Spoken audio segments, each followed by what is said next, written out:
ஒரு ஊரில் முகில் என்று சிறுவன் இருந்தான். அவன் படிக்கும் போதும் எழுதும் போதும் கவனம் சிதறிப் போயிடும். ஒரு நாள் அவன் பெட்டியில் ஒரு பழைய பென்சிலை கண்டான். அதில் என்னை சரியாக பிடி என்று எழுதப்பட்டிருந்தது. முகில் அந்த பென்சிலை எடுத்துக்கொண்டு எழுத ஆரம்பித்தான். திடீர்னு அந்த பென்சில் சொன்னது, அவசரப்படாதே, மெதுவா எழுது.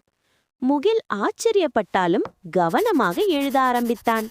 அவன் எழுத்து அழகாக மாறியது. தவறுகள் குறைந்தது. அடுத்த நாள் தேர்வில் முகில் அமைதியாக எழுதினான்.